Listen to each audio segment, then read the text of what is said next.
तो क्या है पात्रा चौल घोटाला जिसमें संजय राउत ईडी के चक्कर लगा रहे हैं। वेलकम टू खबरी स्पेशल्स और मैं हूं प्रभात पोद्दार और आज हम बात करने वाले हैं उस केस के डिटेल की जिसका वैल्यूएशन 1040 करोड़ के आसपास बताया जा रहा है। देखिए, शुरुआत होती है 2007 में।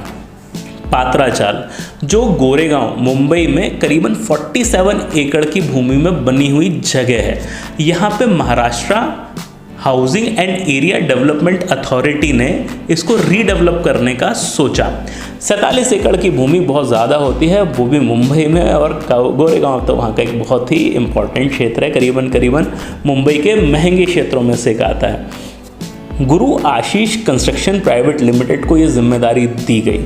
इनके साथ जो अनुबंध हुआ वो अनुबंध ये था कि आपको उस पूरे क्षेत्र को रीडेवलप करना है, लेकिन जो 672 टेनेंट्स हैं, यानी 672 लोगों के परिवार जो ऑलरेडी उस क्षेत्र में रह रहे हैं, पहले तो आपको उनके लिए वहाँ पे मकान बनाने पड़ेंगे।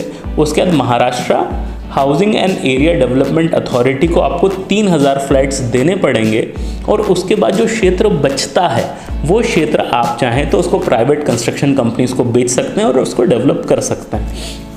तो ये जो गुरु आशीष कंस्ट्रक्शन प्राइवेट लिमिटेड है, ये प्रवीण राउत साहब की है। अब प्रवीण राउत कौन है? ये संजय राउत के करीबी हैं। अब वो किस प्रकार से करीबी हैं ये तो हम नहीं जानते, लेकिन उनको करीबी बोला जा रहा है उनका।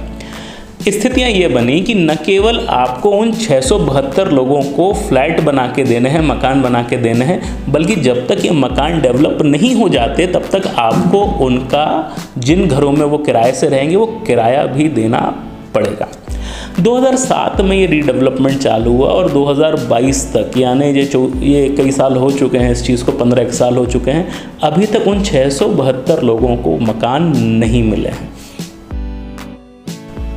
बात ये नहीं है कि रीडेवलपमेंट में टाइम लग गया, बात यह है कि उन 672 लोगों के लिए मकान बनाए ही नहीं गए। जो भी क्षेत्र था, जो क्षेत्र इस्तेमाल होना था Maharashtra housing and area development authority के मकानों के लिए और इन 672 टेनेंट्स के लिए, उस क्षेत्र को प्राइवेट कंस्ट्रक्शन कंपनीज को ऑलरेडी बेच दिया गया। जी हाँ, 9 कंस्ट्रक्शन कंपनीज को 902 करोड़ रुपए में वो क्षेत्र बेच दिए गए, जिनसे एक्चुअली इन 972 लोगों के घर बनने थे और जहाँ शायद Maharashtra housing and area development authority के 3000 मकान भी बनने थे। ये भी कम था, तो इस गुरु आशीष कंस्ट्रक्शन प्राइवेट लिमिटेड ने अपने लिए भी एक डेवलपमेंट प्रोजेक्ट मीडोज के नाम से बनाया, जिससे उन्होंने 138 करोड़ रुपए का माल बेचा। यानी कुल मिला के 902 करोड़ रुपए का ज़मीन बेच दिया गया नॉन डेवलपमेंट करने वाली कंपनीज को, और 138 करोड़ का डेवलपमेंट इन्होंने खुद कर लिया। तो दोनों को आप ऐड करें तो करीबन 1040 करोड़ रुपए का टोटल वैल्यूएशन आता है। कहने का अर्थ ये है कि जो क्षेत्र आपको मिला था, जहाँ पे आपको महाराष्ट्र अथॉरिटी के लिए भी कुछ फ्लैट्स बनाने थे और वहाँ रहने वाले लोगों के लिए भी बनाने थे, आपने दोनों के लिए कुछ नहीं बनाया। महाराष्ट्र के लिए बनाया कि नहीं बनाया, Maharashtra housing and area development authority के लिए बनाया या नहीं बनाया, उसमें तो हमें 100% उसका हमें कंफर्म नहीं है कि वो बनेगा या नहीं, लेकिन 672 लोगों के लिए तो उन्होंने नहीं बनाया, जिसके कारण कहीं ना कहीं इन्होंने कोर्ट का दरवाज़ा खटखटाया।